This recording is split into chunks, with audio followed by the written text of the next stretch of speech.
Recording in progress. Kan ada suaranya. Oke, selamat pagi. Jadi ini pertemuan terakhir ya. Pertemuan terakhir minggu lalu libur ya. Oke, jadi ada yang mau presentasi kira-kira hari ini langsung ya. Jika tidak ada, ini ya nanti dibuat video presentasinya dalam diupload di YouTube aja gitu ya. Ya. Jadi ya bebas ya, boleh apa namanya suara aja juga boleh sambil bacain slide. Tapi kalau diusahakan semua anggota dapat ngomong gitu ya. Itu aja. Oke, ya. Jadi nanti kalau yang nggak presentasi langsung di laporannya ditulis ya link YouTube-nya ya. Kalau misalnya tidak ada videonya, video presentasinya ya saya anggap ya nilainya nggak maksimal gitu aja ya. Sana ya. Jadi soalnya kan itu ya kalau semester lalu gitu misalnya tugas besar aja tanpa ada presentasi itu ya bisa yang ngopi ngumpul belakangan itu juga kelihatan gitu. Apa nggak kelihatan, tapi kalau dengan presentasi saya bisa nilai siapa yang bisa menjelaskan dengan baik dan tidak barangkali gitu ya, barangkali ya. Oke, oke. Itu nih ada yang nanya nggak ya kira-kira? Saya belum buka deh. Nggak ada yang nanya. eh di sini ada nggak ya? Masih kosong ya. Jadi kalau ada pertanyaan nanti ditanyakan di sana, ditanyakan via WA boleh atau sekarang juga boleh via suara ya. Ada yang mau nanya?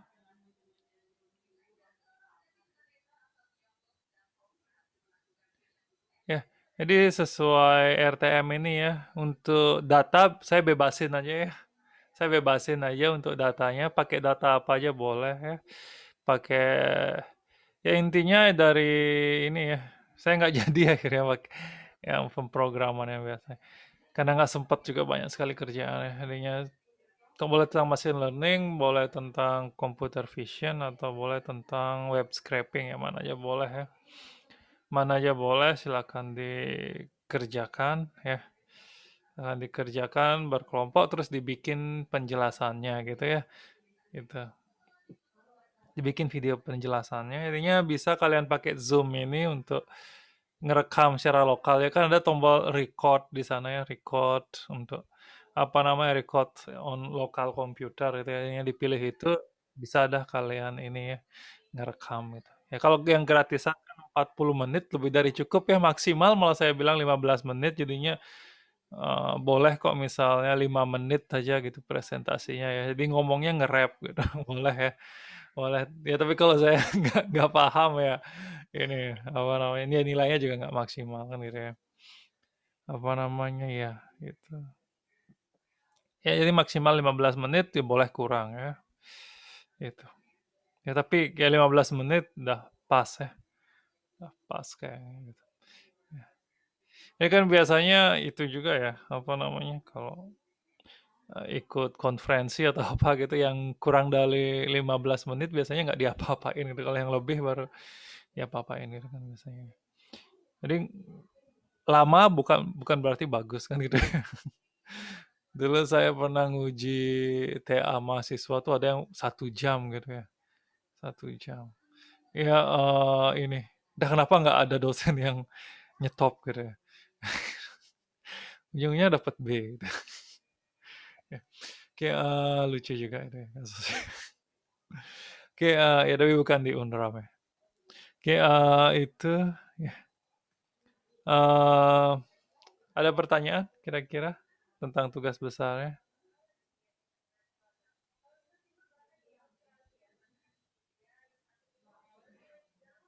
Oke, sambil ini. Oke.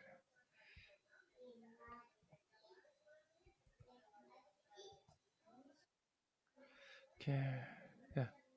Lagi 2 semester ya mungkin kalian ini ya, kalian ketemu saya lagi gitu mungkin kalau yang angkatannya sesuai. Di mata kuliah Big Data kali ya. Jadi kalau di mata kuliah Big Data itu bakal banyak kok dibahas lagi pemrosesan paralel ini ya. Kayak ya, ya jadinya melalui mata kuliah ini ya biar itu ya, apa namanya, kebayang gimana sih data diproses sekarang gitu. Multi-core itu fungsinya apa sih gitu ya. Kurang lebih seperti itu. Dan ya yang paling penting kalian ingat itu menggunakan pemrosesan paralel untuk pemrograman yang menggunakan library sangat disarankan ya, sangat disarankan karena library-nya akan di-share di memory location, bukan digandakan gitu ya, bukan digandakan sehingga performa komputasi jauh lebih ringan gitu ya sana. Ya nanti di mata kuliah Big Data tidak pakai MPI lagi ya, tapi menggunakan framework masih Python yang namanya Spark gitu ya. Spark jadinya saya kebetulan lagi sekarang belajar ini ya, apa namanya Azure ya, Microsoft Azure ya tentang cloud service. Sebelumnya AWS ya Amazon, punya Amazon Web Service sekarang ini sini juga semua pakai gitu. Kayak gitu ya. Apache Spark gitu ya. Sini intinya itu ya untuk streaming data ya dan juga pemrosesan secara paralel gitu ya sana bisa di sini. Ya, bisa kalian juga baca-baca di sini. Jadinya di apa namanya AWS juga ada gitu ya. AWS ya, Spark macam-macam ya.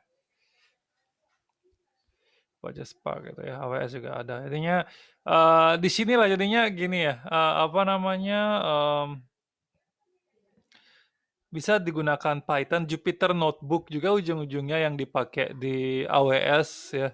AWS kalau Microsoft bisa pakai Python juga ya, tapi bukan yang pakai notebook juga, tapi sedikit beda dengan yang kalau yang apa di AWS persis ya pakai notebook ya dan lab gitu ya. Jadinya apa yang kalian pelajari menggunakan Jupyter Notebook di sini itu nanti di dunia kerja juga kepake banget gitu ya. Dan saya yakin setelah kalian tamat ini ya zamannya zaman cloud gitu ya, zamannya cloud jadinya lebih secure gitu ya. Lebih secure jadinya kalau kita mau menyusul orang luar membangun infrastruktur cloud computing itu kalau menurut saya telat gitu ya. Telat mending franchise gitu ya, mending franchise. Kalau kita bangun sendiri dari nol itu bakal telat dan ya sangat malah justru boros gitu ya. Mending franchise buka cabang cloudnya di sini gitu ya. Itu lebih gini karena Jepang aja dia ini ya. Apa namanya ikut yang Amazon gitu ya, yang secanggih itu. Ya, ya karena itu ya apa namanya susah ya negara yang punya platform cloud sendiri itu ya mungkin ya ini ya selain Amerika dan beberapa negara Eropa ya paling ya RRC ya kayak gitu kan ya seperti itu dan itu ya ya tapi ya itu macam-macam lah ya ada ya misalnya ya kayak itu jadinya ya itu ya di sini. Ya jadinya kalau ngerti terbiasa ngoding di Jupyter Notebook tuh keuntungannya banyak. Jadinya ketika belajar hal baru nih, yang pasti yang gini-gini saya nggak dapat di zaman kuliah gitu, nggak dapat ya. Semua yang kayak pemrosesan paralel menggunakan Python MPI ini juga saya belajarnya otodidak gitu. Tapi kalau konsepnya udah paham, gitu ya, cepet ya belajar yang baru. Mungkin apa namanya lagi 10 tahun mungkin ada teknologi baru. Tapi kalau misalnya konsepnya kita paham gitu ya, konsepnya kita paham, walaupun beda banget tampilannya ya apa namanya tetap bisa kita ini ya, bisa kita belajarnya cepet gitu ya sana ya kurang lebih ya, gitu. Saya belum itu barangkali ya jadinya itu ya apa namanya selain browsing-browsing berita mungkin di detik.com atau apa-apa, ya cobalah googling yang tentang yang ini gitu ya, seperti itu ya. Jadinya kan tahun ini ya dengan Microsoft ya, Kominfo-nya kerjasama, jadinya nanti alumnus yang gitu-gitu juga bisa ikut sertifikasi ini gitu kan rencananya ya. Dan yang biayain bukan bukan keluar biaya, malah gini ya, dikasih uang apa digaji ya sama Kominfo gitu kan ya untuk belajar ini depannya gitu ya. Ya jadinya orang yang mau belajar itu ya banyak keuntungannya. Ini ya. Kayak gitu kalau misalnya menggunakan ini gitu mungkin data bocor kayak kemarin tuh juga ya nggak terjadi gitu kan ya seperti itu ya. Bukannya ngeremehin apa ya infrastruktur ya tenaga ahli dalam negeri gitu enggak. Tapi maksudnya kan apa ya susah ya membangun itu gitu kan ya. Dan kalau kita mau bangun dari nol dananya jauh lebih besar terus juga ya ketinggalan gitu ya, ketinggalan karena kan teknologi semacam ini nggak sepenuhnya open source gitu kan ya, semuanya open source. Jadinya kalau sudah ada closed source yang matang, kenapa nggak dipakai gitu kan ya, seperti itu. Dan biayanya juga jauh, jauh, jauh lebih murah ya, jauh lebih murah. Ya, yang merugikan barangkali karena biayanya sangat transparan kalau yang cloud gini ya, jadinya ya nggak mungkin, mungkin nggak bisa di-markup gitu. Barangkali gitu juga ya. Itu sedikit ya itu jokes ya jokes oke itu ya seperti itu kira-kira ya ya jadinya itu ya jadinya mungkin sekarang mata kuliah ini cuma pemrograman dasarnya gitu tapi nanti kalau kalau makin kalian mendekati TA mendekati kerja gitu pasti pemeriksaan paralel akan sering kalian dengar gitu ya intinya dia nggak sia-sia belajar ini gitu ya ya ini konsepnya tetap dipahami gitu ya jadinya ya setidaknya materi-materi ini disimpan gitu ya disimpan suatu saat kalau dengar gitu udah lupa ya bisa dibuka gitu ya bisa dibuka intinya kalau saya selalu apa yang baru itu saya bookmark gitu ya karena daya ingat saya juga terbatas jadinya kalau lupa ya nyontek lagi gitu bukan nyontek dalam arti baik gini ya pemrograman juga saya ini ya apa nggak mungkin bisa ngoding kayak film-film gitu tata tata tata gitu ya ujungnya copy copas copas copas gitu ya dari codingan lama ataupun dari Stack Overflow di internet gitu misalnya kalau ngalami masalah seperti itu ya oke itu ya jadi tugasnya kan UAS-nya dari tanggal 7 sampai tanggal 18 ya. Ya berarti paling terakhir dikumpulkan tanggal 18 ya. Kurang lebih. Ya, di-upload sesuai kelas ya. Sesuai kelas. Tahun lalu saya kelabakan karena uploadnya satu, jadinya saya waktu storing nilai lumayan gitu. Oke, ada pertanyaan kira-kira? Permisi Pak, izin bertanya. Ya, silakan. Untuk yang web scrapingnya, apakah ada minimal penggunaan untuk materi MPI ya Pak? Gimana gimana? Untuk scrapingnya ada minimal halaman gitu ya? Ada minimal penggunaan materi MPI? Oke, sorry sorry. Bisa diketik di chat ya? Saya kurang jelas suaranya. Sorry. Baik Pak.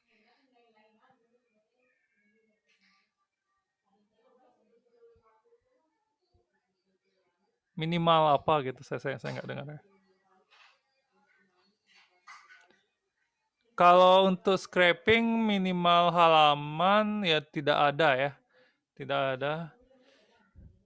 Minimal penggunaan materi MPI. Ya, nah kalau minimal materi MPI ya, oke. Itu sudah ada di penjelasan RTM-nya ya, ini justru ya ada. Jadi salah satu, minimal salah satu ya. Mana nih setiap kali buka kok loadingnya lama ya. Jadi kalau yang tugas UTS kan ini ya, UTS kan ya semua ya, semua kecuali Redus ya.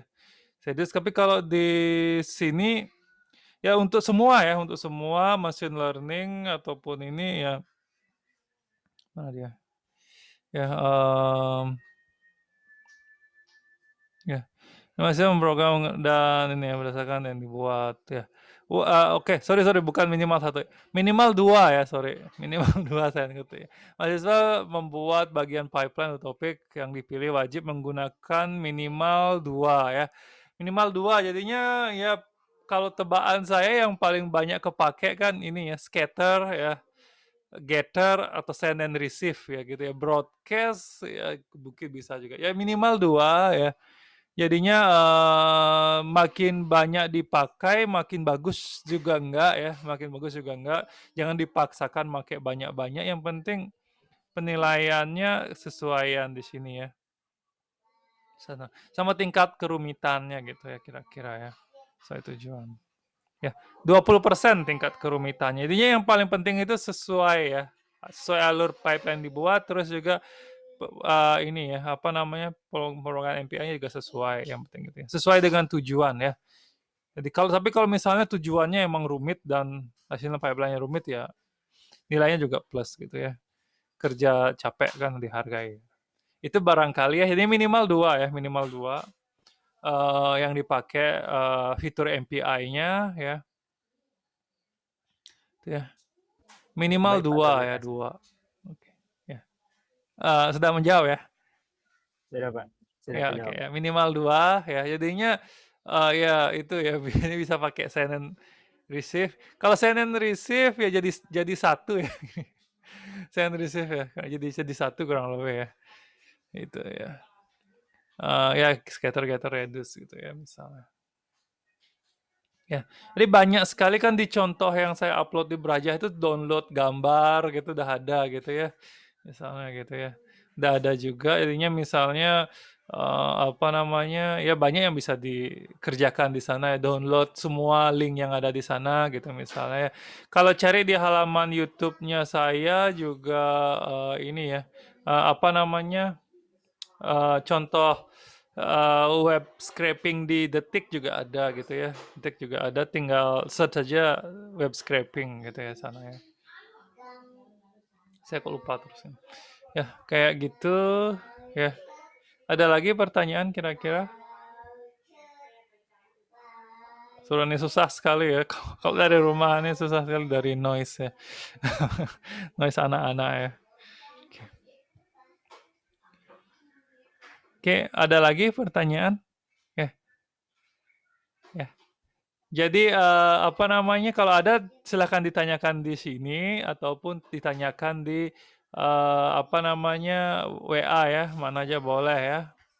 Kalau fast response sih WA ya, WA itu ya. Jadinya kalau kesulitan pemrograman juga silakan ditanyakan via WA. Ada error itu tanyakan aja via WA ya. Jadinya apa namanya, tugas ini bukan tugas yang saya kasih dan kalian harus bisa gitu ya, bukan gitu. Tapi kalau misalnya ngalami kesulitan ya diskusi gitu ya, kita apa namanya, belajar bareng gitu ya di sana. Ininya fungsinya kuliah ya beda sama PR ya.